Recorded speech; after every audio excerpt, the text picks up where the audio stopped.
이번엔 국내 앱 차트의 테마별 인기 앱들을 만나보는 순서입니다. 네, 오늘 도움 말씀 주실 블러터의 최호섭 기자, IT동아의 안수영 기자 모셨습니다. 기자님들 안녕하세요. 안녕하세요. 아이고, 양쪽에 계시니까. 그러니까요. 오늘 두 분이 함께 하시는 만큼 더 풍성한 앱들을 만날 수 있을 거라고 기대합니다. 자, 과연 어떤 테마의 인기 앱들을 골라오셨는지 먼저 최 기자님이 좀 소개해 주실까요? 어떤 앱입니까? 네, 가을 하면 뭐가 떠오르시나요? 가을하면 청고마비의 계절. 먹어야죠. 먹는 거. 농담이고요. 저는 책이 떠오릅니다. 아, 역시 기자님이시군요. 네, 가을하면 독서의 계절이죠. 네, 그렇죠. 독서의 계절 얘기 많이 하시는데 네. 요즘에 각 지역별로 다양한 책 관련 축제들도 굉장히 많고요. 책을 좀 많이 읽어보자라는 얘기들도 많이 나오고 있는데, 네. 그래서 오늘은 좀 책 읽기 좋은 가을을 맞아서 독서를 테마로 한 인기 앱들을 좀 골라봤는데요. 네.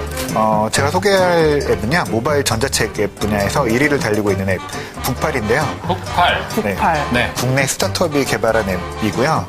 다운로드 수가 벌써 400만 건이 넘는 인기 앱입니다. 400만 건. 이 전자책의 앱 종류도 무척 많잖아요. 그렇죠. 근데 이 대기업의 쟁쟁한 서비스들을 제치고 스타트업이 사랑받는 이유가 뭘까요? 궁금하죠? 네, 저도 궁금한데요. 대단한데요. 북팔은 웹툰이나 소설, 또 베스트셀러나 고전이나 자기계발서 같은 책들이 한 2만 권 정도 다양한 콘텐츠를 제공하고 있는데요. 2만 권씩이나 있군요. 네. 가장 큰 차별점이라고 하면 기존의 유명 작가들이 아닌 아마추어 개인 작가들의 웹소설들을 좀 다양하게 장르별로 골라서 읽을 수 있다는 건데요. 네. 로맨스나 SF, 판타지, 무협, 스릴러 같은 장르는 특히 이제 더 신진 작가들이 인기들이 많잖아요. 웹소설들이 좀 활성화되고 있는 분야인데요. 신진 작가들의 콘텐츠가 재미있겠군요. 네. 이 책으로 안 나올 수도 있고. 그렇죠. 그렇게 되면 좀 더 재미있는 콘텐츠들이 많은데요. 그래서 좀 드라마보다 더 재미있는 로맨스 소설이 많다는 얘기가 많아요. 그래서 20, 30대 여성들에게 호응이 좀 높고요. 밤새죠. 네. 아시죠? 기주 씨. 그리고 또 대부분의 콘텐츠를 무료로 읽을 수 있고요. 네. 유료 콘텐츠의 경우에도 광고를 보는 등 좀 쿠폰을 얻어서 좀 저렴하게 볼 수 있는 시스템도 갖추고 있습니다. 또 이런 수익들이 대부분 또 작가들에게 되돌려주고 있기 때문에요. 작가들은 또 양질의 콘텐츠를 계속 써낼 수 있다고 하네요. 또 이 밖에도 사용자 편의를 높이는 다양한 부가 기능들이 돋보이는데요. 네. 좋아하는 작가의 작품을 내 책장에 따로 담아서 보관하면 어떤 기기든지 PC나 모바일 기기에서 모두 감상할 수도 있고요. 네. 또 연재 작품이 업데이트되면 알림으로 알려주기도 하기 때문에 기다리는 작품의 다음 편이 나오자마자 바로 확인할 수도 있겠죠. 바로 볼 수 있겠군요. 네. 그리고 또 국내 전자책 앱 중에서 유일하게 또 로그인이나 회원가입 없이도 간단하게 바로 쓸 수 있다는 것도 인기 요인이라고 할 수 있습니다. 우리나라 서버는 맞죠? 네. 모바일 세대의 감성을 잘 읽은 정말 젊은 독서 앱이 아닌가라는 생각이 드네요. 작가를 꿈꾸는 분들한테도 새로운 작품에 도전하고 또 돈도 벌 수 있는 좋은 그렇겠네요. 기회인 것 같습니다. 자, 이번엔 안수영 기자님 어떤 앱 준비하셨나요? 네, 소개해드릴게요. 이 앱은 서울시청사에 자리 잡은 서울도서 만든 공식 앱입니다. 서울도서관에 있는 책을 도서 검색할 수 있고요. 대출 현황, 예약 신청 등을 하나로 해결할 수 있습니다. 네, 회원 가입하고 인증을 받으면요. 26만여 권에 관한 서울 도서관 앱의 모든 책을 검색할 수 있고요. 네, 대출하는 것도 간편하게 해서 읽을 수 있습니다. 네, 가장 특별한 점을 들자면요. 서울 시내에 있는 도서관뿐만 아니라 마을 문고처럼 작은 도서관에 있는 소장 도서까지 함께 검색할 수 있다는 겁니다. 오, 좋군요. 네, 지역이나 특성별로 도서관을 검색할 수도 있고요.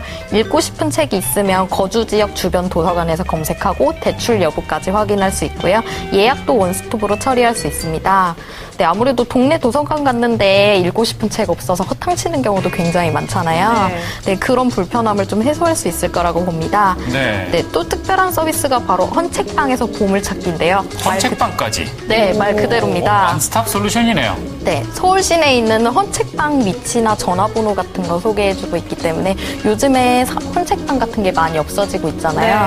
네. 헌책방의 향수를 좀 느끼시고 너무 좋네요. 분들에게 좀 아무래도 도움이 되지 않을까 합니다. 네, 정말 이 앱을 활용해서 온 가족이 사용할 수 있는 도서관 사랑 앱 이런 느낌이 드네요. 네, 그렇죠. 자, 또 이 가을 나들이 뭐 이런 주제도 생각이 나는데 최효석 기자님 좋은 앱 없습니까? 네, 이번에는 좀 자신의 독서 기록을 관리하고 또 책을 통해서 다양한 사람들과 소통할 수 있는 앱을 소개시켜 드리려고 하는데요. 그런 게 있군요. 네, 출시 6개월 만에 도서 카테고리에서 상위권을 차지하고 있는 앱, 바로 거인의 서재입니다. 거인의 서재. 거인의 서재? 네, 이름이 좀 특이하죠. 네. 이름이 독특하네요. 네, 구체적으로 설명 부탁드릴게요. 네, 일단 책을 좀 읽으실 때 언제 어떤 책을 읽었는지 좀 남겨두고 싶은 그 욕구들이 좀 있잖아요. 그렇죠. 재미있는 그렇다고 뭐, 부분을. 네. 또 이게 잘 적어둘 수도 있고. 나이대별로 한 책도 나이대별로 읽을 때마다 또 다르게 받아들이잖아요. 네, 또 다시 읽을 수도 있고 언제 어떻게 읽었는지 좀 볼 수 있잖아요. 그런 부분에 좀 초점이 맞춰져 있는 앱인데요. 네. 자신이 읽은 책과 또 현재 읽고 있는 책, 또 읽고 싶은 책들을 이렇게 뭐 클릭 하나로 바로 정리할 수도 있고요. 또 감명 깊은 구절이나 감상평 등을 그 독서 메모장에 바로바로 남길 수도 있습니다. 메모장 기능. 네.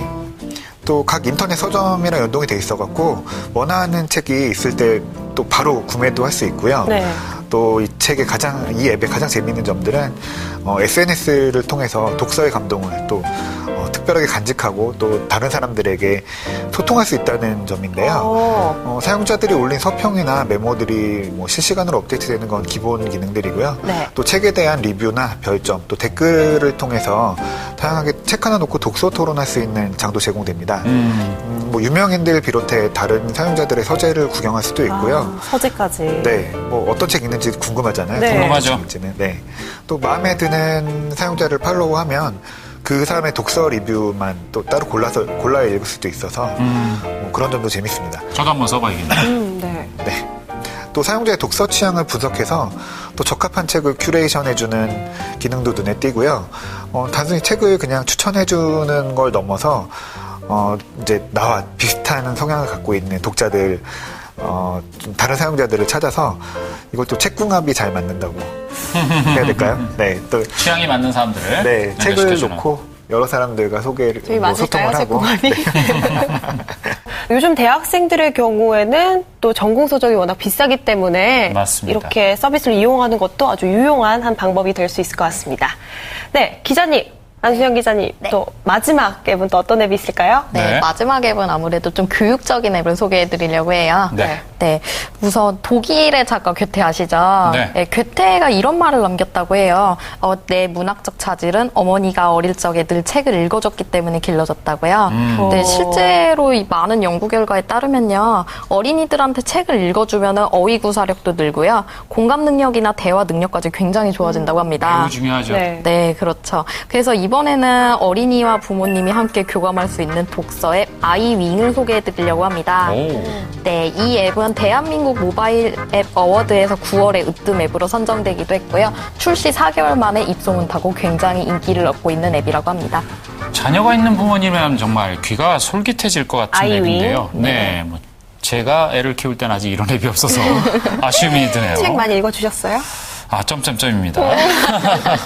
자, 구체적으로 이 앱을 통해서 아이와 부모가 어떻게 교감할 수 있는 건가요? 네, 이 앱은요, 부모님이 아이들한테 책을 읽어줄 수 있도록 도와주는 서비스입니다. 네. 예를 들면 전자책을 구매하고 스마트폰에서 동화 구현을 하듯이 부모님이 직접 녹음을 하는 거죠. 녹음을 해서. 네, 그러면 셀프 오디오북이 만들어집니다. 아하. 네, 셀프 오디오북이군요. 네, 이 만들어진 오디오북을 자녀에게 언제 어디서나 들려줄 수 있고요. 그러면 자녀분들이 이제 부모님의 목소리를 들으면서 동화에 몰입할 수 있겠죠. 네, 이뿐만이 아닙니다. 다른 부모님들이 녹음한 동화도 무료로 대여할 수 있다는 게 특징인데요. 이거 아주 좋군요. 네, 내 친구의 아빠가 들려주는 이야기. 네, 그렇죠. 친구 아버지가 들려주는 친구 어머니가 맞지 않을까요? 네, 다른 부모님들이 녹음한 동화도 무료로 대여할 수 있으니까요. 전자책 살 필요 없고요. 다른 부모님들이 올린 오디오북 무료로 빌려볼 수 있으면 되죠. 네, 좋네요. 비용 부담이 훨씬 줄어들고요. 네. 또 현재 이 앱에 보면 자연 관찰이나 전래 동화, 명작 동화, 뭐 카드북 이런 것처럼 1살부터 8살까지 어린이들을 위한 책들이 굉장히 다양하게 등록돼 있다고 합니다. 네. 네, 부모님들이 녹음한 오디오북도 4만여 권에 달한다고 하는데요. 4만여 권이요. 네, 출시 후 4개월 만에 벌써 이렇게 된 거죠. 대단하군요.